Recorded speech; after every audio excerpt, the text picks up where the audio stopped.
a grabar, ¿no? Vamos a grabar en la nube. Estamos grabando en la nube el trabajo de hoy. Estamos acá reunidos por el capítulo de APA sobre lo infantil, perspectivas sobre el futuro, donde vamos leyendo capítulos de los libros que escribimos, que trabajamos en pandemia. Y hoy realmente estamos muy contentos de recibir en el capítulo, bueno, tenemos colegas de todos lados, todos muy bienvenidos, y vamos a recibir a Mariel Basabé y Graciela Volosky, que nos traen la escucha en los tiempos del COVID. El título sigue, ahora lo van a decir ustedes completo, ¿no? La escucha en los tiempos del COVID. Y bueno, en principio hago una breve reseña de Mariel Basabé como profesora de educación preescolar del Instituto Nacional del Profesorado, de Sarah Eccleston. Está en la carrera de actualización en clínica psicoanalítica de niños y adolescentes de la UBA, posgrado en clínica psicoanalítica con adultos, Instituto Clínico de Buenos Aires EOL, ex miembro del equipo del niño atípico, coordinado por Carlos Tehuel, ex miembro del equipo de orientación escolar del Ministerio de Educación de la Ciudad de Buenos Aires, es autora y coautora de trabajos presentados. Esperen, me estoy haciendo entrar a alguien. Cuando yo miro para acá es porque por acá es la puerta de entrada y después los acomodo, así que perdón. De encuentros de publicaciones, es cofundadora de la Escuela Terapéutica SOBE para niños con trastornos en el desarrollo, perteneciente al Ministerio de Educación de la Ciudad de Buenos Aires. Es consultora de instituciones educativas de nivel primario y secundario y de organismos de gestión educativa en temas de integración. Es miembro y concurrente y colaboradora invitada ya de hace mucho del Departamento de Niños y Adolescentes de la Asociación Psicoanalítica Argentina. Y también tenemos entre nosotros, y hay muchas cosas más, lo que pasa es que yo les pido breve, así que sepan disculparme, ¿no? Pero para el trabajo en este capítulo, que es el capítulo que pertenece también a la Asociación Psicoanalítica Argentina. Bueno, Graciela Volosky es licenciada en Psicología de la UBA, es psicoanalista, miembro titular de la Asociación Psicoanalítica Argentina, por supuesto componente de IPA y FEPAL, es posgrado de especialización clínica de niños y adolescentes en APNAD, ex coordinadora del área de niños y adolescentes de SAP, es secretaria del Instituto de Formación Psicoanalítica de SAP, ¿no? La Sociedad Argentina de Psicoanálisis, es docente de grado y posgrado en la Facultad de Psicología de la UBA, carrera de especialización en Psicología Clínica de UCES, es miembro del equipo Puentes, Investigación de Temprana Infancia, que está auspiciado por la IPA, ex miembro del equipo de extensión universitaria para la capacitación en juegotecas, dependiente de la Cátedra 2 de Psicología Evolutiva de la Niñez, participación en jornadas, simposios y congresos con ponencias relativas a la primera infancia y a las cuestiones de parentalidades y género. Bueno, por supuesto participó en numerosas publicaciones relativas a la primera infancia y las cuestiones de parentalidad y género. Tiene supervisión del trabajo analítico, además de la esfera privada, de la Municipalidad de Trenquelauquen y supervisiones online con Córdoba, Bragado, Lincoln y Gualeguaychú. Es analista en la esfera privada y es participante del equipo de atención online de APA en tiempos de pandemia. Bueno, acá está entrando también Inés.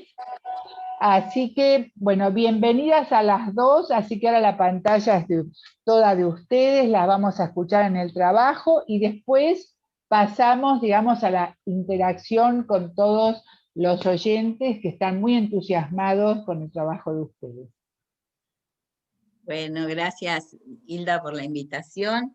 el trabajo se llama La escucha en tiempos de COVID. Y pensaba que pasó mucha agua bajo el puente desde que escribimos aquel trabajo, porque eran los comienzos de la pandemia y en los comienzos del confinamiento. Y de lo que se trata el trabajo es de una emergencia vivida por una familia como el fin del mundo. Yo voy a hacer la introducción y luego el caso y el material lo va a contar Mariel. Y después comentarios míos acerca de lo que pensé cuando Mariel me presentó el material. Me acordaba que yo trabajé en clínicas, en interconsultas con embarazadas adolescentes, y que en general lo que se hacía era internarlas antes para que puedan prepararse y tener un buen parto, y se trabajaba con las familias para ver que las familias las alojen y las acompañen en el maternaje. Bueno, vamos a ver acá. Sí, sí, vamos a ver acá qué propone Mariel. Mariel nos presenta una consulta de un señor del sur del país que pide ayuda, pues en el transcurrir de la vida del grupo familiar se desata una crisis que lo sorprende, interrumpe la serenidad del devenir y lo desespera. Resonaba en mí: nada de lo humano me es indiferente. Soy un hombre, nada humano me es ajeno. La frase fue escrita año 165 a.C. por Publio Terencio. ¿Qué tal? Y luego retomada por Marx. Muchas veces pensamos que es Marx el que lo dijo, pero no, viene de Terencio. Hoy me resuena lo humano en movimiento continuo con lo epocal, con lo vincular, con lo situacional, con lo psíquico y no disociado del cuerpo y de los cuerpos. Estamos frente a un hombre angustiado que recurre a las redes humanas, porque realmente la consulta fue por internet. La potencia de una hija embarazada con meses de evolución lo angustia muchísimo. Armar lazos en red, lo humano en red, un pensar nutre y sostiene, habilita el crear con otros, generar un pensar en zonas de invención de otros dispositivos para abordar la clínica, y reflexionar encontrándose con lo imprevisible, el azar, el acontecimiento y la posibilidad de habitar lo humano de las redes. Hoy ya estamos más familiarizados, pero bueno, se iniciaba. Y me encanta el título de las redes humanas y lo humano de las redes, porque realmente mantuvimos la conexión gracias a las redes. Sí, exacto. Bueno, la dejo a Mariel. Voy a leer el material clínico. Es un señor, es la primera entrevista con un señor, ¿sí? Se comunica un señor pidiendo ayuda, es del sur del país, me dice que está desesperado, que llora, que no puede dormir, que grita mucho, que se generan discusiones en la casa y que está muy mal. Me cuenta que Flor, su hija de 14 años, está embarazada, explica que para él es la preferida de sus hijas, que es muy inteligente, que le va muy bien en la escuela, que arruinó su vida, su futuro. Enfatiza que él quería que fuera feliz, que siempre trabajó para que su familia y sus hijas estuvieran bien. Le pregunto por la hija, me dice que está llorando en su dormitorio, que recién habían discutido, que él quiere que aborte, que le grita reprochándole todo el tiempo el hecho de no haberse cuidado. Le pregunto qué quiere su hija y me responde que quiere tener al bebé, pero que está dispuesta a hacer lo que él le diga. Ella les contó que estaba embarazada cuando la situación, así lo nombra él, ¿no? La situación ya estaba avanzada. Cuando fueron al médico ya tenía un embarazo de 4 meses. El padre repite que quiere que se realice un aborto, pero que tendría que ser en un lugar clandestino. Yo le digo, está hablando de cierto riesgo.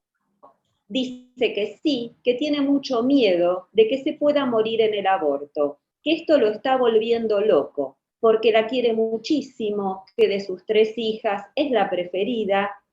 Yo le digo, tendríamos que ver de qué muerte se trata, de qué muerte estamos hablando.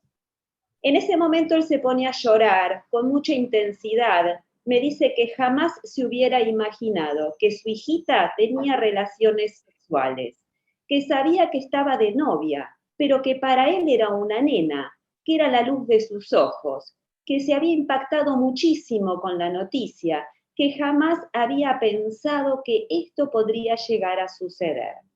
Conversamos acerca del duelo de la nena que ya no está, de la nena que ya es mujer.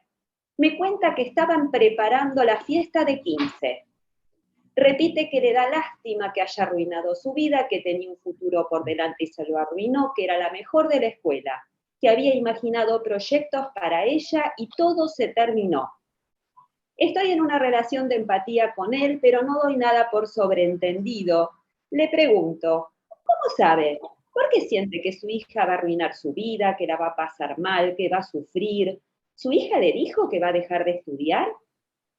Me cuenta que su esposa también quedó embarazada a los 14 años en una relación anterior, que estuvo muy sola, tuvo que abandonar sus estudios y sufrió mucho, que su vida había sido muy desgraciada, que tuvo una historia muy difícil a partir de quedar embarazada tan chica que nadie la ayudó. Le digo, por lo que me cuenta, su señora no contaba con una familia como la que tiene su hija. Me dice que su mujer apoya a Flor, que no está tan mal como él, que las hermanas ya dijeron que la van a ayudar, que están muy entusiasmadas con la idea de ser tías, que el novio no se borró, que sigue con su hija y que quiere ser padre. Le agrego que Flor también cuenta con un padre que la quiere mucho y se preocupa por ella. Habíamos llegado a puntos importantes. La dificultad de tramitación de la muerte simbólica de la hija, de realizar ese duelo de la hija niña, ¿no es cierto? Evitando quizás al abordarlo y al poder trabajarlo, un pasaje al acto que hubiera implicado arriesgar la vida de su hija al someterla a un aborto, de un feto con 4 meses de gestación en un lugar clandestino, lo que podría quizás conducirla a una muerte en lo real.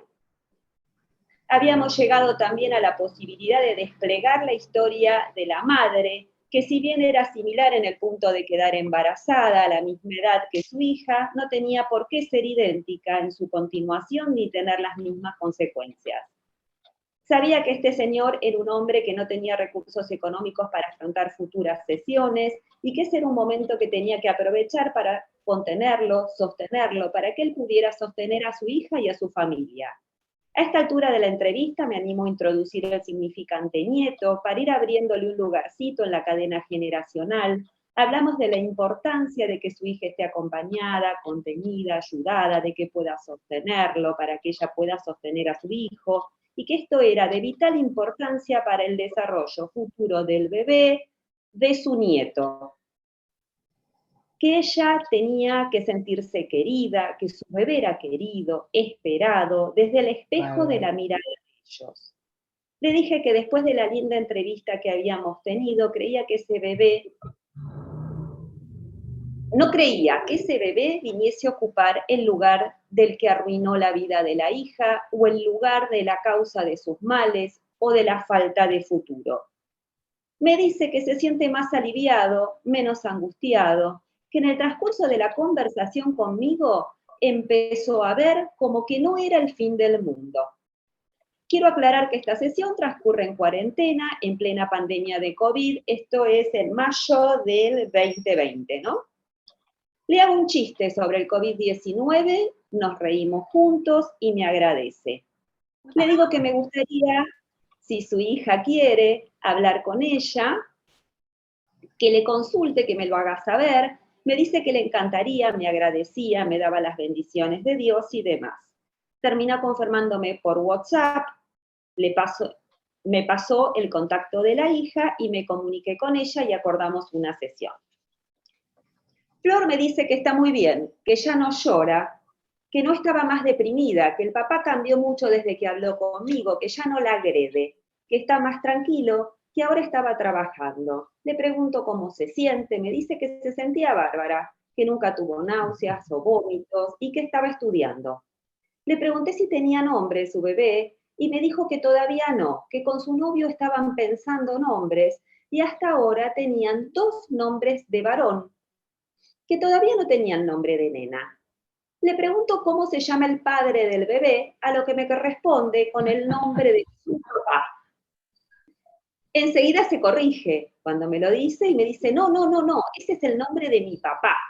El papá del bebé se llama Mariano. Enfatizo, el papá de tu bebé se llama Mariano. Se ríe. Hablamos de cómo se imaginaba que iba a ser su parto. Me dice que no tiene miedo, que prefería que nazca por parto natural. Le digo que llegado el caso no se preocupe, que conozco muchas mamás a las que le hicieron cesárea y no les pasó nada. Le pregunté cómo se imaginaba su vida después del nacimiento del bebé. Me comentó cómo estaban pensando organizarse con su mamá y sus hermanas para cuidar al bebé cuando ella fuera al colegio. Y también contaba con el apoyo de su suegra, pero que en un primer momento quería que el bebé estuviese ahí en su casa. Todavía no tenían resuelto el tema de la convivencia con el novio, pero se imaginaba que iban a vivir ahí, con ella.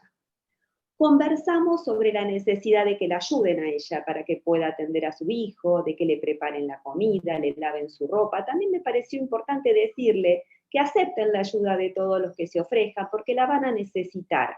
Pero más que nada que los ayuden a ellos, para que ellos puedan ser los papás, tomar las decisiones, y ahí me contesta, por supuesto. ¿No? Ahí mi temor era que quede el bebé como hijo de los padres de ella, ¿no? Por eso hago tanto hincapié en eso, pero no, ese por supuesto. Me quedo tranquila, le digo que si quiere contarme algo, si hay algo que le preocupe, me dice que no. Quedamos en que puede llamarme cuando lo necesite. No me llamo más. Quizás más adelante me comunique con el papá del bebé. ¿Qué escucho? Escucho muerte. En ese momento en que el padre todavía no realizó el duelo de la hija niña, que estaban por pasar el ritual de la fiesta de 15, el embarazo viene a presentificar a la hija como mujer. Hay dificultades para tramitación de una muerte simbólica de la niña y podemos despegar el tema de la muerte literal.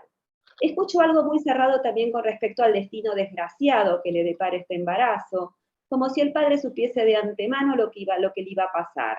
Al abrirlo, en realidad, lo que sabe es lo que le pasó a su señora. Quizás esto permitió desactivar un mandato intergeneracional a repetir exactamente la historia de su madre. El lugar, el mito familiar en que este bebé iba a advenir, lugar de rechazo, causante de arruinar un proyecto de vida de su madre, intento armar ahí una narrativa diferente, armar algo del orden de un lugar en una cadena generacional, con una mamá que siendo ayudada pudiese continuar con su vida, estando sostenida, pudiese ir construyendo un cuerpo imaginado, a la que se le habilite como madre, a la que se sostenga para que ella pueda sostener a su bebé y de esta manera crear condiciones de posibilidad para la reverie materna. Escucho dos nombres de varón. La adolescente está en plena revisión del Edipo. El nombre de su padre aparece en el fallido que comete, como el del padre de su bebé. El novio irá apareciendo como padre de su hijo. Me parecía importante compartir esta experiencia que nos demuestra cómo una escucha analítica puede servir para ayudar en una situación de emergencia, dar testimonio de la potencialidad clínica del psicoanálisis en medio de las tormentas, como dice Hilda Katz. Cabe destacar que no estamos hablando de un tratamiento, sino de dos entrevistas con un tema muy complejo. Parafraseando a Louise Hornstein, la clínica es un conjunto de prácticas y saberes con que lidiamos no solo con enfermedades y trastornos, sino con el sufrimiento, el evitable y el inevitable. Muchas gracias. Ahora le dejo lugar a Graciela para sus hermosos aportes teórico-clínicos. Bueno, un hermoso trabajo el de Mariel. Voy a desarrollar algunas ideas que se me presentan con el material clínico. ¿Se escucha? Sí, perfecto. Sí. Hay un ruidito. Hay un ruidito. Bueno, sí. yo la desactivo a Mariela. A ver ahora. Ahora no. Algunas ideas que se me presentan con el material clínico. Hay varios que no están silenciados, perdón. Sí, yo silenciaría, sí. Sí, para que quede más limpio el sonido. Con el material clínico de solo 2 entrevistas con padre e hija en conflicto. La crisis produce la necesidad de buscar apoyo. de encontrar espacio de comunicación, de encontrar refuerzo al anonadamiento psíquico. Mariel escucha la urgencia en tiempos de COVID, donde la incertidumbre y el no haber respuestas redoblan la angustia. La pandemia confronta a un quiebre de lo cotidiano, de lo conocido, de los hábitos más básicos. El entramado social se desarticuló. Todos estos cambios desestructuran y pueden producir inhibiciones en la acción, en la comprensión y en lo emocional. La figura de la muerte ronda permanentemente en las noticias y los comentarios constantes. Resignifican pérdidas anteriores y se temen pérdidas futuras. Me pareció ahora, releyendo, interesante que contextuemos la pandemia y todo lo que nos trae, ¿no? La incertidumbre y la insistente presencia de la muerte. La crisis que interpela a esta familia deja al desnudo el descubrimiento de una situación que lo desborda, que lo enfrenta al paso del tiempo, al crecimiento de su hija, a la necesidad de que alguien lo escuche, que lo apuntale en la capacidad de organización y de reorganización. Lo ha sorprendido lo que surge imprevistamente y producida la irrupción que lo convoca a perfilarse en una historia pasada. Los recuerdos reaparecen, revelando sus causas, sus orígenes e incluso sus potenciales soluciones. En el individuo que crece, su deshacimiento de la autoridad parental es una de las operaciones más necesarias, pero también más dolorosas del desarrollo, afirma Freud en la novela familiar del neurótico. El entretiempo de lo puberal adolescente puede ser visto como una puesta en desorden que habilitará nuevas organizaciones. La subjetividad demanda encontrar nuevos ordenamientos, revisar identificaciones infantiles enraizadas en lo somático y en la familia, nuevas organizaciones psíquicas que signifiquen el crecimiento y la genitalidad. De eso nos hablaba el papá. Nunca pensé que tenía relaciones sexuales. Tenía novio. Esto es de Grassi, de Adrián Grassi. La adolescencia es un momento de apertura y de exploraciones, y armado del proyecto identificatorio, término acuñado por Pierre Aulagnier. Esta autora lo definirá de la siguiente manera: el proyecto identificatorio. Con este término designamos los enunciados sucesivos por los cuales el sujeto define para él y para los otros su anhelo identificatorio, es decir, su ideal. De eso nos habla este hombre, lo doloroso que le resulta la autonomía de su hija, porque de alguna manera la autoridad paterna es cuestionada, el combate generacional se instala y desata desafíos tanáticos de provocaciones recíprocas que interceptan el proceso de la individuación.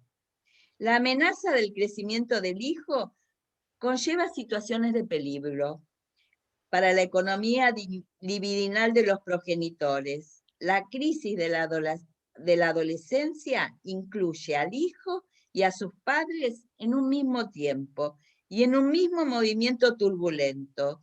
Todos son atravesados por múltiples angustias. Luis Canciper, en el capítulo Adolescencia y Angustia, del libro tan interesante sobre la confrontación generacional, afirma que el origen de las angustias está siempre ligado al hecho de la amenaza de separación, desde la angustia del 8º mes, ¿verdad? Desde la angustia del nacimiento. Y en último término, resignificando diferentes pérdidas. Toda angustia remite, en último término, a la angustia de muerte, última separación. Se cuestionan certezas. La entrada en la adolescencia abrirá un cambio en relación a la autoría de su propia historia personal. El yo del niño ha aceptado escribir junto a sus padres los primeros capítulos de su relato. Esto es necesario, pero será también imprescindible que el yo parental cese de ser el autor de ese relato, que se lo habilite a tomar la voz, que pone simbólicamente el sello del deshacimiento, del discurso de los progenitores. El nuevo lugar de autor del adolescente, autor de su propio devenir, remite a la alteridad, al registro de la singularidad y su derecho a un pensamiento autónomo. El padre trae la preocupación por la repetición, madre e hija interrumpiendo un desarrollo propio por un embarazo temprano. Si centramos nuestra reflexión en la relación que existe entre el narcisismo parental e identificación, consideramos que los padres internos están inscritos en el psiquismo de estos adolescentes como padres que consideran al hijo como parte de ellos mismos.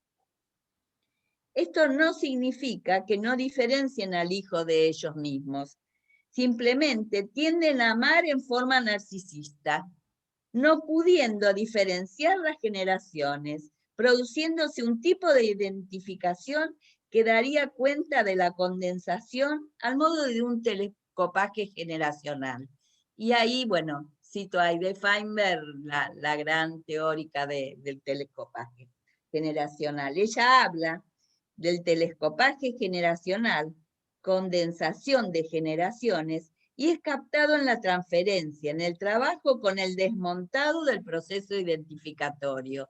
Ahí Mariel hace una diferencia muy clara, pero la mamá de esta chica no tenía apoyo alguno, dice. Estaban en otras condiciones.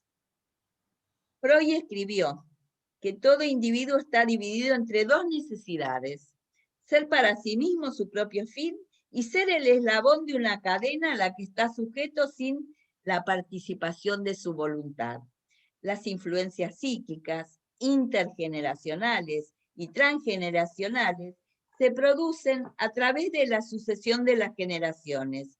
Ciertos acontecimientos son transmitidos a través de operaciones psíquicas, de influencia que se ejercen según mecanismos conscientes, pero también en gran parte son inconscientes, y en sus aspectos tanto positivos como negativos. La realidad histórica familiar es siempre una reconstrucción, y según Cicerón, en los casos de secreto de familia, lo que para una generación es indecible, para la siguiente es algo de la característica de lo innombrable, sino verdaderamente impensable. Él marca tres tiempos. El secreto en una generación es lo indecible, luego es lo innombrable, y en una tercera generación ya ni se lo piensa, es lo impensable. La profunda angustia del padre condensa en sí generaciones y despierta sentimientos profundos que ignora, pero que dada la situación apelan a lazos de la red humana, que contenga eso humano que replica y necesita red de sostén. Bueno, estas son algunas ideas. Realmente muchísimas gracias por este trabajo tan rico y que abre tantos interrogantes. Yo tengo, digamos, una parte obsesiva de ir saludando a todos los que entraron que me faltó saludar. Me faltó saludar a Alicia Zapu, bienvenida Ali, un beso grande. También a Elsa Silva, de Montevideo, a Patricia Linenberg, a Mónica Mercadante, a Esther Vieda, que está por ahí, a Rosa Silver, a Marga y a Lucila Lorena, no sé, a Lucila Lorena, que estaba tratando de entrar y no podía entrar, no sé si ya logró entrar, y a Inés que no la veo, pero también me faltó saludarla. Así que, bueno, era eso un poco lo que quería decir, y empezar, digamos, a escuchar lo que ustedes provocaron en la gente, que ya están levantando las manos. Ahí está, sí, sí. Yo tuve posteriores comunicaciones por chat con el papá, preguntando cómo seguía, y hay algunas frases que me comentó que me parecen importantes, si querés las comento antes de pasar a las preguntas. Yo tengo anotado ya a Marcos Tabachnik, no sé quién más, quién más levantó las manos. Sí, yo sé que vos tenés más comunicaciones y es muy interesante que las puedas transmitir. Te escuchamos. Marcos y Mónica Mercadante. Tengo hasta ahora Marcos y Mónica Mercadante. Bueno, le mando un mensajito para preguntarle cómo va todo, ¿sí? Y él me dice que me va a enviar un regalo de su cosecha, no sé, le digo, bueno, que no se preocupe, que quería saber cómo iba todo. Y me dice que ya está casi de 7 meses, su panza está full, se mueve, me cuesta por ahí verla, pero ya me integré bastante. Yo quería traer esta palabra que él la repite en las posteriores comunicaciones, que es la palabra integración. Ya me integré bastante. Está todo bastante integrado. Pasó el tema de la negatividad, sobre todo de mi parte, ¿no? A mí me sirvió, haya sido una consulta gratuita, lo que sea, sentía que me iba cayendo en un pozo y alguien me levantó. Yo sigo molestando, ¿no? Porque soy molestona. Y le digo, bueno, quiero saber el nombre, quiero saber si es nena, si es nene, quiero saber cómo se va a llamar. Y él me dice que le hicieron una ecografía que no se deja ver. Me dice, no se deja ver. Van a ser en los últimos días de octubre, dice que me va a mandar fotos.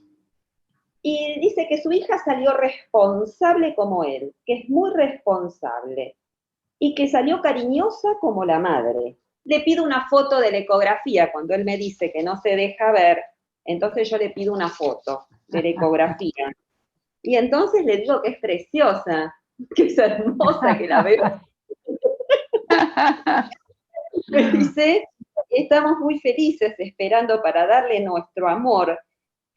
Después de todo, tenemos que ser abuelos, me dice él, ¿no?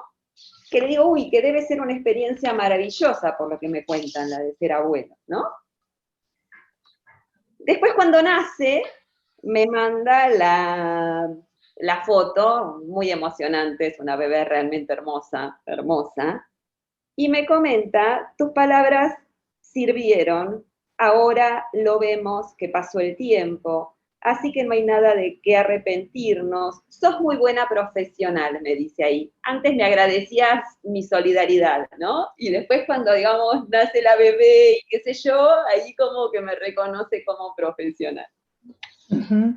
Bueno, fantástico. Bueno, acá voy a contar un poquitito las felicitaciones. Bueno, gracias por el nutrido material, dice Dafne, y el fantástico análisis. Felicitaciones, Mariel y Graciela, un hermoso trabajo sobre un tema tan movilizante como el embarazo adolescente, dice Mirta Juan. Rosa Silver la felicita a las dos. Karin Gabriel, excelente trabajo. Karina Bres, hermoso material. Nora Boscogoynik, muy interesante el material y los comentarios, gracias a las dos. Y Karina Bret destaca el importante movimiento subjetivo logrado en tan pocas intervenciones, nos dice Karina Bret, ¿no? Mariana Goldrin, el material es muy fresco y pudieron condensar mucha teoría. Susana agradece nuevamente. Y ahora sí, Marcos, te vamos a escuchar, desmuteate. Bueno, primero gracias a las autoras, por realmente es un material sumamente interesante, casi interminable de abordar por distintos flancos que se lo piense o se lo pueda entender, o como dijeron ustedes al comienzo, escuchar. A mí me provocó lo siguiente. Primero, toda una situación del pensamiento. Voy a hablar de lo que a mí me pasó. De este padre tan desesperado, se me ocurrió pensar en la conflictiva edípica, en el nacimiento de un hijo, acá es un nieto, pero que trae aparejada la muerte, o sea, al mejor estilo freudiano, y la situación, además de la pandemia. Desde otra perspectiva, se me ocurrió pensar lo instituido y lo instituyente. Pertenecemos a instituciones psicoanalíticas, hay un margen de lo instituido, y hoy estamos frente a cuestiones más de lo instituyente, que posiblemente en algún momento pase a ser también nuevamente lo instituido, pero por momentos no lo es. Y esto me hizo pensar que para llevar a cabo esto de lo instituyente, que es algo novedoso, es, bueno, para aquel que de alguna manera se ha ayornado a esta situación pandémica, de tratar de estar en una delantera de, no sé si de trinchera, pero sí de contención de la sociedad. Y la otra cosa es, para terminar, es con qué ideas analíticas inconscientes trabajamos nosotros. Bueno, para que se arme la discusión. Gracias. Muchas gracias, Marcos. Aparte, digamos, es un aporte muy interesante el que traes y desde otras perspectivas, ¿no? Es decir, desde otras miradas. Acá también acá me dice Rosa Silver que le recordó el artículo de Winnicott, la consulta terapéutica. Confieso que a mí también, por lo sagrado. Winnicott dice que es un momento sagrado. Y yo creo que en este caso Mariel hizo honor a eso que dice Winnicott, que la primer consulta es un momento sagrado, ¿no? Y el terapeuta es un objeto subjetivo para el que consulta, y respondió, ¿no? Y respondió con respeto y cuidado a lo sagrado de la primer consulta, como la describe Winnicott desde mi perspectiva, ¿no? Desde la de Winnicott, por supuesto. Elsa Silva y Rosa dice el excelente trabajo clínico, los aportes posteriores, que muestran cómo desde una escucha psicoanalítica se pueden integrar otros dispositivos. Bueno, María Lucila Gamarra Tey, también felicitaciones por el trabajo a las dos, el sostén y la contención que permitió al abuelo elaborar el duelo de perder a su hija Nena y sostener la vida de su nieta y celebrarla, ¿no? Y Esther Vieda, cómo con solo 2 entrevistas se puede tener intervenciones tan logradas. Felicitaciones, Mariel, y también la lectura de Graciela. Y María Pía Iseli pidió la palabra. Bueno, ahora tengo anotada tenía en el orden, esperen que me hago lío, Mónica Mercadante, Ana María y después María Pía Iseli. Bueno, buenas tardes. Sí, primero por supuesto quería felicitar a ambas autoras por el trabajo muy rico, siempre muy movilizante, todo lo que tiene que ver con los temas de embarazo adolescente. Pero lo que quiero fundamentalmente puntualizar tiene que ver con este otro aspecto que surge del trabajo clínico, que es cómo también desde el psicoanálisis se pueden hacer intervenciones rápidas, seguras y actuar en la emergencia. Digamos, cómo en 2 entrevistas se dio toda una reubicación de los roles familiares, por decirlo así de manera conceptual. La aceptación de una realidad, logrando que esa familia o ese papá pueda despegar de toda una historia personal. La intervención también en lo que tiene que ver con las resoluciones edípicas, teniendo en cuenta la edad de la futura mamá, con sus 14 años y en pleno tránsito de su adolescencia. Y también cómo se fue tramitando en esa familia lo que tiene que ver con la pulsión de muerte. O sea, ¿cuánto se hizo en 2 entrevistas? Y creo que es muy bueno rescatar esa posibilidad que tenemos los analistas, que a veces están en vigencia tantas otras teorías y técnicas que no van en desmedro de eso, pero cómo puede ser equiparable y compatible y competir, si se quiere, de igual a igual frente a la emergencia. Así que eso es lo que a mí personalmente me impactó más del trabajo. Bueno. Muchas gracias, Mónica, muchísimas gracias. Ahora la tengo a Ana María Sloninsky, y después María Pía, y después Alicia. Bueno, muchas gracias por este material y los comentarios, porque es sumamente interesante cómo se trabajó en esas dos entrevistas. Me estaba preguntando, a lo mejor es volver a la letra, porque el texto de alguna manera puede ser tomado como pretexto, pero me interesaba algún otro dato de la historia real del embarazo de la mamá. Si el único tema fue que no pudo estudiar, porque acá aparece un embarazo donde hay un papá que desea también el embarazo. Si ese hijo de la mamá fue anterior al matrimonio o eso le sucedió a este matrimonio, y cuáles fueron las vicisitudes en ese sentido de la inserción que tuvo este bebé, el bebé de la historia, el bebé histórico de la mamá a los 14 años.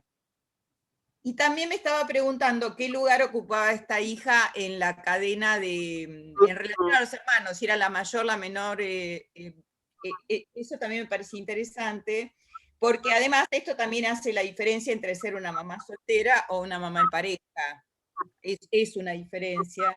Y también pensaba que apareció el bebé, digamos, si lo leyéramos desde Freud, como el bebé equivalente de regalo de 15, ¿no? Pero salteando una etapa, ¿no? que estaría vinculado a un crecer de golpe, sería salteando esto de que históricamente, ya a esta altura es una antigüedad decirlo, pero la fiesta de 15 era la presentación de la señorita en sociedad, es historia antigua y pasada, digamos, pero esto de crecer de golpe también, bueno, cómo lo habían trabajado, bueno, y agradecer muchísimo el material, muy interesante. Muchas gracias, Ana María. María Pía Iseli, ¿estás por ahí? Voy a mutear a unos cuantos, para que se escuche mejor. Bueno, primero la felicito que en estas dos sesiones hayan hecho tanto despliegue teórico, técnico, ¿sí? La verdad que impresionante. Sí les quería preguntar a las dos sobre la contratransferencia, ¿no? Porque pensaba también, a mí me encanta cómo trabajaron porque es como hace Winnicott y como a veces también yo trabajo, pero qué difícil el término medio en los riesgos del exceso, ¿no? De no ser ni muy intrusivo ni muy alejado, ¿no? El tacto y la empatía y cómo ahí estar midiendo permanentemente nuestra contratransferencia en las intervenciones. Bueno, me encantó igual y las felicito a las dos. Nada más. Muchas gracias, María Pía. Tengo ahora a Alicia Sapu. Hola, Ali. Y después hola, ¿qué tal? ¿Qué tal? Y después a Patricia Linenberg. Y se quieren cuando llegamos hasta Patricia y se quieren ganas de contestar algo, lo hacen y después seguimos. Sí. Bueno, primero la felicito a las dos porque me encantó el material, me encantó cómo fue llevado a cabo, me encantaron los comentarios, así que solo felicitaciones. Pero quería hacer un aporte, un agregado, ¿no? Yo me preguntaba, ¿qué buscaba la niña con su embarazo? Porque uno puede pensar que buscaba la muerte de la niña o el duelo por la niña que tiene que devenir mujer, pero que también ese embarazo en épocas de pandemia es una apuesta por la vida. Entonces, es un embarazo que si bien representaba la muerte de algo, también representaba la creación, representaba el nacimiento y representaba la apuesta por la vida en una época tan difícil. Y es una apuesta por la vida del papá también, porque el papá llama buscando redes que lo sostengan. O sea, no es un papá que se queda con su drama boicoteando hasta el final, sino que él pide ayuda para evitar el aborto. En realidad es eso, ¿no? Lo que él le está diciendo. Después coincido con María Pía en lo que hablaba de la empatía, porque yo creo que en ese espacio tan particular que se armó entre Mariel y esta familia, ¿no? Funcionó la empatía, porque ¿qué es lo que recogió Mariel? Y Mariel recogió ese deseo de vida que no estaba integrado y donde parecía que lo más importante era la muerte de alguien, cuando en realidad pudo integrar la vida, ¿no? Y en ese sentido la vida fue lo que finalmente resurgió. Bueno, la felicito y me encantó el material. Muchísimas gracias, Alicia, por tu aporte. Muchísimas gracias. Yo tengo acá a Patricia Linenberg y Margarita Slack. Patricia, te escuchamos. Y me gusta porque van siendo como cortitos para que puedan entrar todos, ¿no? Eso es muy importante. Ah, Susana Rasinski también pidió la palabra. Perdón, Susana. Ah, que hable primero, que hable primero. Susana, perdón, no sé si la pidió antes o después, pero acá estamos. Susana, ¿escuchás? Perdón, no lo había visto. Te escuchamos. Yo las felicito a las dos y coincido con lo que dijeron todas las anteriores, que yo creo que a mí me pasó también, estuve en la plataforma y muchas situaciones, como dijo Marga, que hemos resuelto en 2, en 3, en los encuentros que creíamos. Pero creo que ahí está la escucha del analista. Es decir, donde Mariel no se detuvo que la nena hizo esto para que el padre también la dejara crecer, sino que lo que vio que era prioritario en ese momento. La nena ya tenía 4 meses de embarazo, era mucho riesgo hacer el aborto, y además él dice, sigue con el novio, que es decir, esta cosa como que no estaba sola como a lo mejor pudo haber estado su mujer, se supone, bueno. ¿O no? Pero yo creo que es muy destacable tu actitud, Mariel, porque en ese momento se nos pasan muchas cosas a nosotros como terapeutas. Entonces, en vez de quedarnos a ver por qué, para qué no, en este momento, ¿qué es lo más importante? La vida de la nena y obviamente lo que venía, ¿no? Para que se conectara con el bebé y demás. Así que les agradezco mucho, pero creo que es importante esto en medio de la pandemia, que lo hemos escrito en muchos artículos, la escucha de 5 tomos, vamos por el 5.º tomo hablando de la muerte y la pandemia. La escucha analítica en gente que nunca hizo terapia y que justamente, digamos, le sirve, ¿no? Así que gracias a las dos. Muchas gracias. Bueno, Patricia Linenberg, ahora tengo bien el orden. Margarita y Marga Slack y Mariela Serioni. Te escuchamos, Patricia. Sí. Súper felicitaciones realmente a las dos, Mariel y Graciela. Un placer tanto en lo vivencial, en lo humano, en lo teórico, el recorrido. Nos hiciste, Graciela, recorrer realmente todo el trabajo de la adolescencia, precioso, realmente el trabajo me encantó. Yo creo como que vamos como en un patchwork, me encanta así como distintas miradas, ¿no? Lo que dijo Susana recién me hizo acordar en primer año de la carrera de psicología, no me acuerdo cuál era el profe que hizo una pregunta, y yo hice un comentario y dije, bueno, eso es de sentido común, y me parece que lo que hizo Mariel fue de sentido común, o sea, ¿no? Y muy importante, siempre, ¿no? En la pandemia y siempre, pero me parece, y la velocidad con que lo hiciste, ¿viste? Bueno.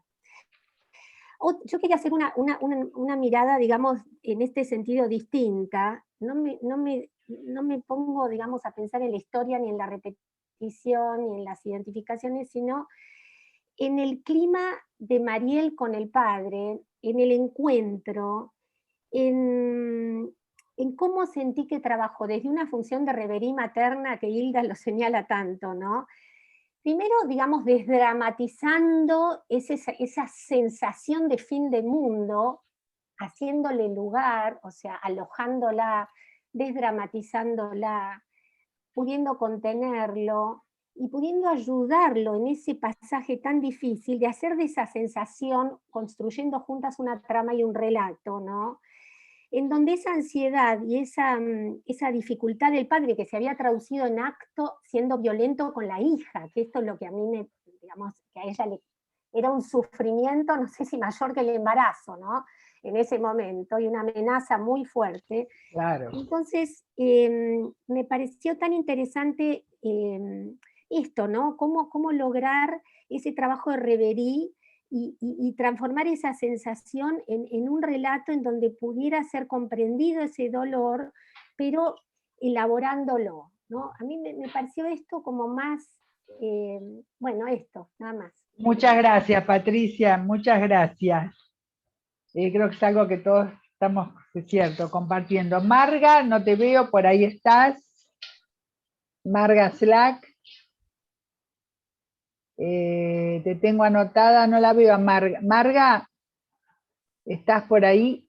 Tengo a Marga Slack. Está muteada. Ah, bueno, ahí está.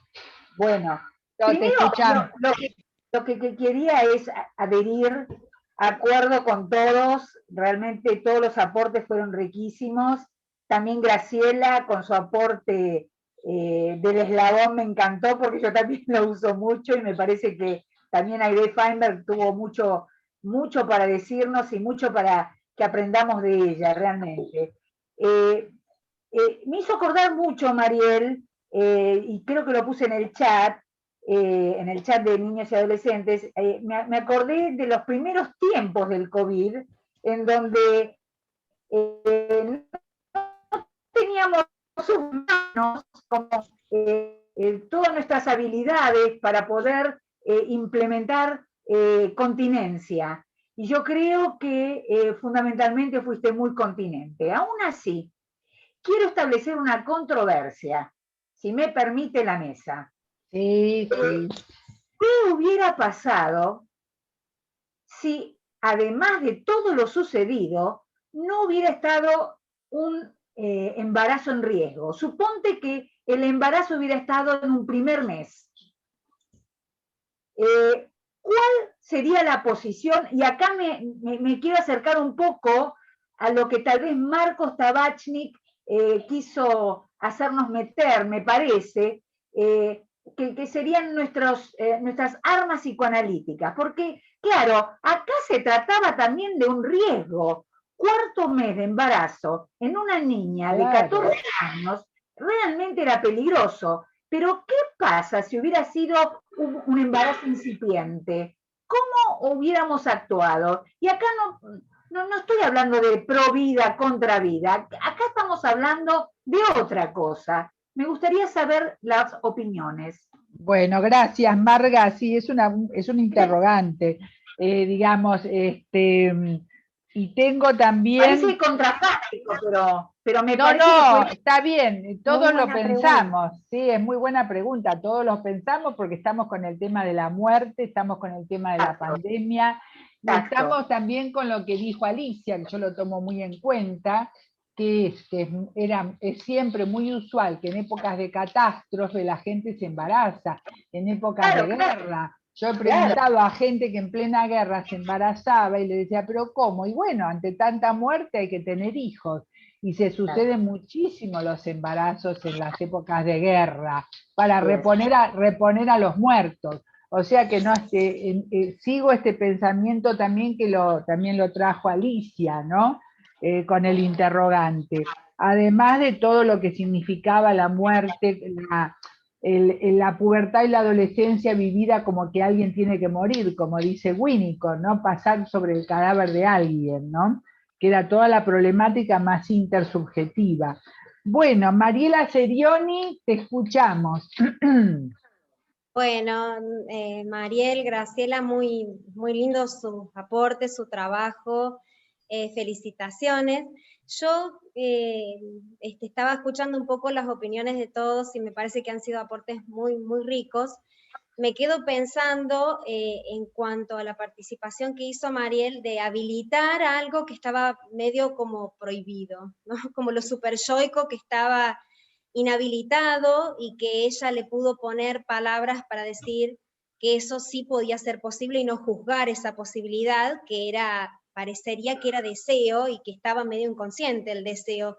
Yo pienso que para que se produzca un embarazo, tiene que, no lo pienso yo, ¿no? Es algo que desde el psicoanálisis sabemos, que tiene que haber un deseo, y que ese deseo posiblemente no haya sido solamente de la nena, que haya sido una cuestión familiar, que venía transgeneracionalmente no elaborada. Por eso lo que simboliza el embarazo de esta nena en la familia debe ser profundo. Y ahí es donde va mi pregunta. Yo le quería preguntar a Mariel si con las intervenciones que hizo, en algún momento le sugirió que posiblemente sea muy necesario que todo esto se revise en alguna ocasión, cuando se pueda, pero que deje abierto la posibilidad de que se hiciera un tratamiento, que participaran esta nena o algún miembro de la familia. Quería preguntar eso, nada más.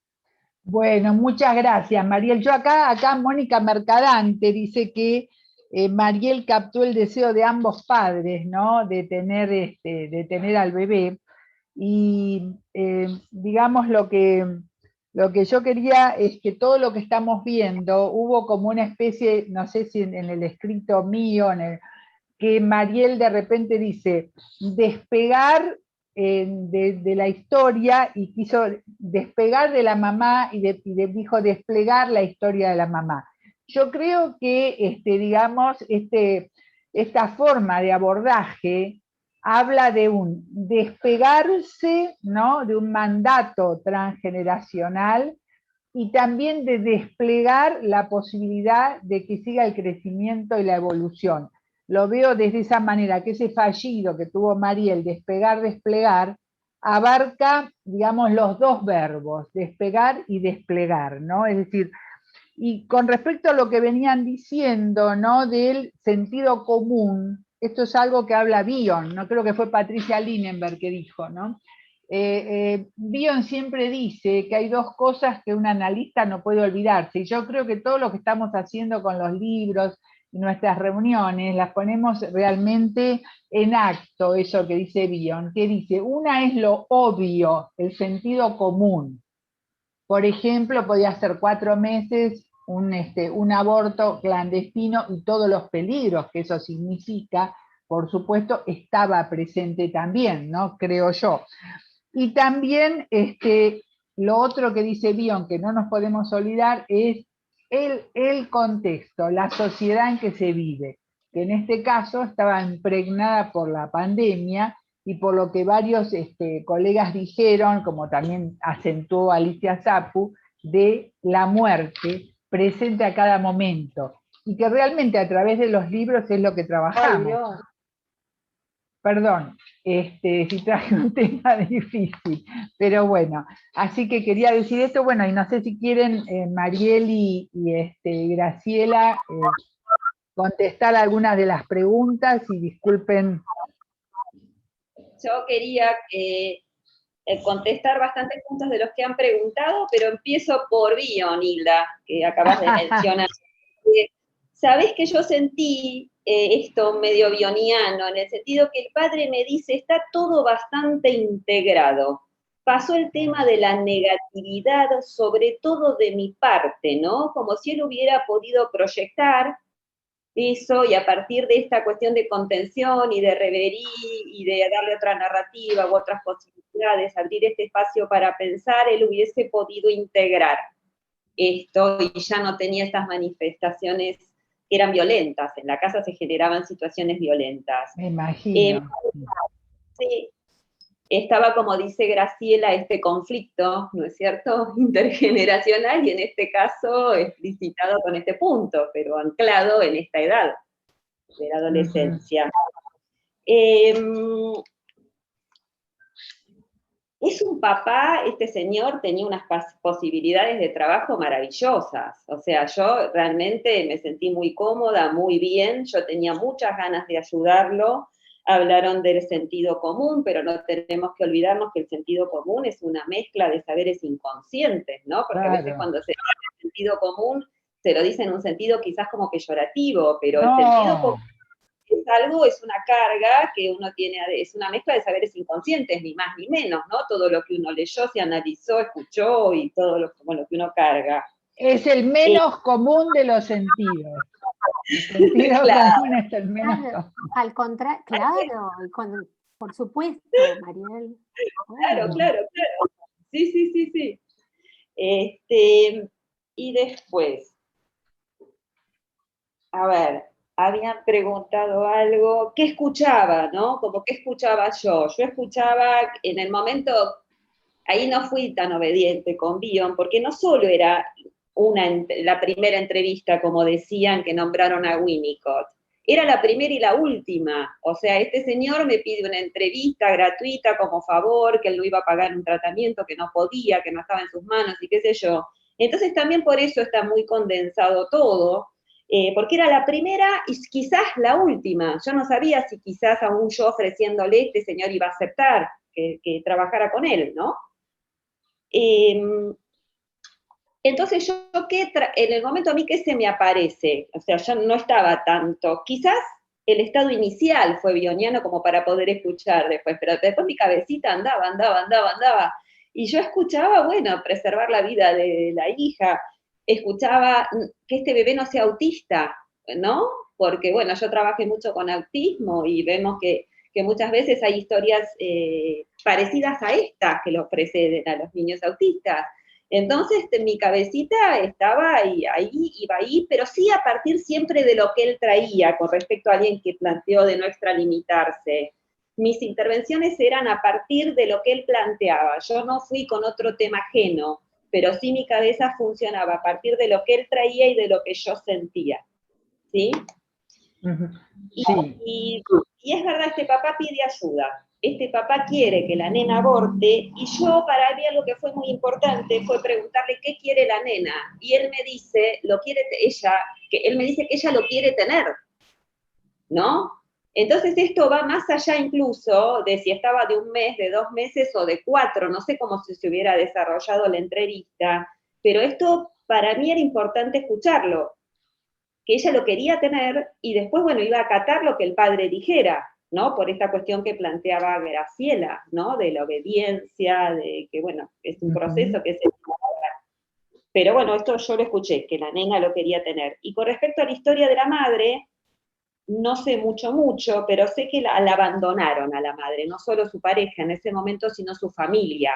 La familia de la mamá de la nena, cuando queda embarazada a los 14 años, se enojó con ella y la descuidó y la dejó muy, muy sola. Muchísimas gracias, Mariel. No sé si ahora, Graciela, te escuchamos. Acá siguen interviniendo. Graciela, te escuchamos. Sí. No, a mí me pareció muy interesante lo que decía Alicia Yapú del deseo de vida, que Mariel captó el deseo de vida y el... ¿no? ¿Hay interferencias? Sí. Sí, y me pareció interesante que Mariel también pregunta por la hija y pide hablar con la hija. Que también fue un movimiento interesante porque ahí trabajó con ella qué condiciones había para que ella aloje a un bebé. Claro. Además de armar toda la cuestión familiar. Me pareció que Mariel trabajó chequeando todo. Empezó con el padre, captando ese deseo de vida, y después dije, después de este caso salió la ley del aborto, ¿no? El año pasado. Porque cuando hablaban de un posible aborto, era un aborto clandestino. Y también me parece que todo va cambiando tanto que es interesante, Ana María, lo que preguntaste de qué pasó con la madre, porque fueron épocas distintas. Esa mamá embarazada, abandonada por la familia, y esta familia en pandemia queriendo un bebé y alojando a esta chica y sosteniéndola. Me parece que también hay que verla como la subjetividad es de época y cómo va cambiando. Claro, bueno. Es decir, de ahí estaría lo obvio y la sociedad en que se vive, ¿no? Seguro. Pero a mí me pareció esa pregunta de Mariel, ¿no? Tan, digamos, tan acertada, ¿no? A mí, tendríamos que ver de qué muerte se trata, de qué muerte estamos hablando, ¿no? Es decir, a mí, yo creo que ahí sí también estaba todo lo que estamos trabajando de Bion, de que la intuición, ¿no? Ahí emerge, ¿no? El resultado emergió la posibilidad de una intuición, ¿no? Porque como decía Bion, que era extremadamente importante atreverse a pensar, a sentir aquello que usted piensa o siente, sin importar cuán poco científico sea, ¿no? Y yo realmente quiero subrayar esa pregunta, ¿no? Y lo que esa pregunta despegó y desplegó, ¿no? Que para mí es central. Por ahí Mirta Iwan dijo, Mirta, decilo directo, porque lo mandó en el chat. No sé si Mirta está por ahí, Mirta Iwan. Acá, bueno, hay varias intervenciones. Si no, la leo yo. Mirta Iwan, sí, decila cortita, pero decila. No, léela que vas más rápido. No, dale, decila, que está muy linda, sí. Bueno, yo pensaba que la intervención de Mariel, del analista, fue una intervención de satanudos, y maravillosa en tan poco tiempo, porque no solo creo resolvió un tema actual del presente de esa familia, sino que a su vez sirvió de reparación del pasado de la madre de esa chica. Creo que la chica quedó embarazada también porque fue muy marcada por la experiencia de la madre a la misma edad, porque eso me pareció un dato muy interesante, que ese embarazo adolescente ocurre a la misma edad en que la madre se embarazó y fue vivido ese embarazo muy traumáticamente. Entonces creo que realmente acá se dio una reparación. Sí, eso engaña, claro. Como para la hija. Una intervención de satanudos, cortita y muy efectiva. Sí, exacto. Acá esto se engancha con lo que dice Mariana Goldrin. Mariana, ¿lo querés decir? En realidad, bueno, sí, es lo mismo, ¿no? Es lo transgeneracional que me pareció maravilloso. Faltaba el dato de cómo había sido, si alguno de los hijos era parte del embarazo de los 14 años o no. Cuando ella completó diciendo que había sido abandonada por la familia y por todos, obviamente aparecía la reparación en esta hija, ¿no?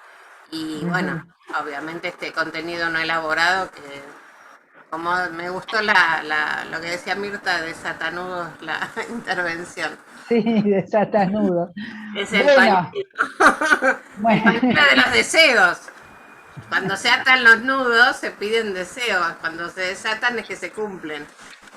Ah, mirá qué bien, no sabía ese dato, está bueno. Bueno, ahora no sé, tenemos 5 minutitos, no sé si las autoras quieren hablar en base a lo que escucharon. Yo veo... Que hable Graciela, la verdad que fue un honor que ella pudiese trabajar este material. En el momento, Hilda, cuando te lo mandé y me dijiste trabajalo más, dije, no, esto lo trabaja más Graciela, que lo va a hacer mucho mejor que yo. Realmente a mí me encanta Graciela, me encanta cómo escribe, me encanta cómo piensa, y para mí, bueno, fue un privilegio que ella trabaje el material. Así que me gustaría escucharla. Perfecto, la escuchamos. Para mí fue un honor que Mariel me presentara ese material y también estaba trabajando en ese momento en la plataforma y con entrevistas donde había que sacar de la galera cuestiones para contener y organizar. Y esto fue lo que capté, que ella contuvo, organizó y reorganizó a esta familia. Y después, bueno, nos pusimos a pensar juntas acerca de qué estaba actuando esta nena con este antecedente de una mamá embarazada a la misma edad, y por qué no tener otra salida, una salida en condiciones mejores, donde haya un equipo que la sostenga, las hermanas, la madre, y bueno, a mí me gusta pensar en la subjetividad de época y cómo estamos saliendo de lo patriarcal, y este hombre estaba así en una cosa muy patriarcal. El hombre dice que a los 14 no se tiene un hijo.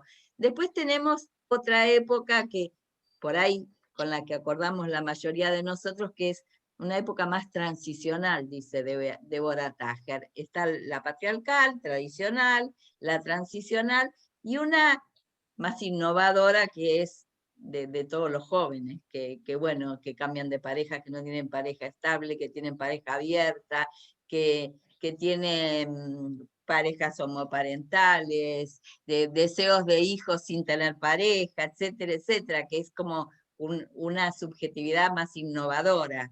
Pero me pareció que Mariel se plantó bien con este hombre, habilitando a que salga de esta cosa autoritaria, machista, de no, esta nena, porque bueno, la realidad estaba marcando otra cosa, estaba marcando que esta nena ya estaba preparada para tener relaciones sexuales, por ahí no para tener tan pronto un hijo, pero bueno, el hijo estaba anidado. Yo creo que hacer referencia a que había un mandato mortífero, ¿no? Porque cuando Mariel le dice, tendríamos que ver de qué muerte se trata, de qué muerte estamos hablando, creo que está aludiendo a un mandato mortífero, ¿no? Es decir, que ahí se despega y despliega otra posibilidad, ¿no? Yo no sé, acá tengo dos manos levantadas. No sé si, Marcos, vos querías decir algo, Marcos Tabachnik. Y no sé si me escuchás, sí. Te escuché. Un psicoanalista que no tenga algo para decir, está frito. Bueno, lo que quería señalar son varias cosas, pero la voy a hacer muy corta. Sí. Primero, lo que dijo Mirta Iwan me pareció bárbaro porque me hizo acordar un trabajo de Pedro Goyan, que él escribe sobre el trauma transgeneracional, primero por la experiencia de él de la Segunda Guerra Mundial, pero también en el trauma y en la niñez. Y esta es una situación que casi es una repetición que le encaja justo como ladrillo a la pared, ¿no? Esto es un punto. Y la otra cosa es, hay un artículo de Ferenczi de 1908 que se llama Psicoanálisis y Pedagogía, y esto va en relación al papá de esta nena. Como la pedagogía, dice Ferenczi en 1908, es la encargada de enfermar a la sociedad, especialmente a los chicos, por toda una cuestión de inhibir la creatividad. Es muy interesante de leerlo, porque tiene vigencia actual, para hacerla corta. Bueno, pero el tema es que este papá es un hombre que es del sur, no importa si quiere decir que sea de la ciudad, puede ser de Nueva York también, si vamos al caso, un papá con estas características. Pero de alguna manera, la cosa de la muerte está porque hay un profundo sentimiento de vergüenza. Y el sentimiento de vergüenza es algo que los analistas no tenemos mucho desarrollado o escrito más concienzudamente para poder comprender qué quiere decir cuando un paciente dice tengo vergüenza. Nada más. Gracias por todo. Muchas gracias, muchas gracias. Bueno, nosotros ya vamos terminando. No sé, Ana María, si vos querés decir algo, te quedó levantada la mano. Cortito. Pero ya terminamos, muy cortito. el trasfondo de la repetición, que sería, si una situación transgeneracionalmente no fue bien resuelta, la repetición es una nueva oportunidad para resolver. Eso. Muy bien. Muchísimas gracias. Bueno, realmente, lamentablemente Titi Levi entró recién. Titi, te voy a incluir en el grupo para que tengas de entrada las referencias. Entró recién Titi, no sé si me ve. Hola, bueno, vamos a tener que ir, vamos cerrando. Realmente creo que estamos todos, desmutéense todos para aplaudir a las autoras. Realmente estamos todos muy conmovidos también con el trabajo, ¿no? Ay, me he equivocado de hora. Opinen. Muy lindo, muy lindo. Bueno, me equivoqué de hora. Ah, te equivocaste de hora. Sí. Acabo de entrar. Salía 14:30 hora de Buenos Aires. Calculé 12:30 Perú. Ay, qué pena, realmente. Bueno, van a tener igualmente, espero que tengamos bien el video, ¿verdad? Y realmente los quiero invitar a todos para la próxima presentación, que va a estar Inés Puig de Materazzi, con un trabajo muy interesante, que estoy tratando de encontrarlo, me van a disculpar, sobre el caso de un adolescente obeso que se arrancaba la piel y que tenía todo el cuerpo vendado porque estaba todo lastimado y ni se podía sentar. Es un caso realmente muy, muy interesante que está en el tomo 2. Así que los espero a todos para el próximo miércoles.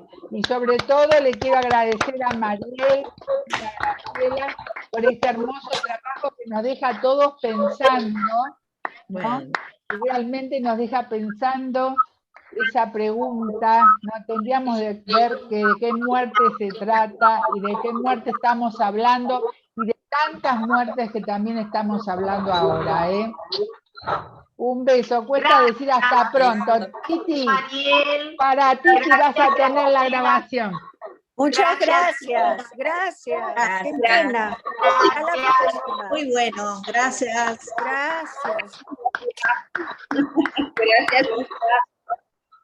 Gracias a todos. Cuesta decir hasta el miércoles. Hermoso, hasta el miércoles. Hasta el miércoles a todos. Muchas gracias. Y gracias a todos los que intervinieron, ¿no? Gracias. Chao, Vicky, hasta pronto. A Titi ya las voy a incluir directo porque si no...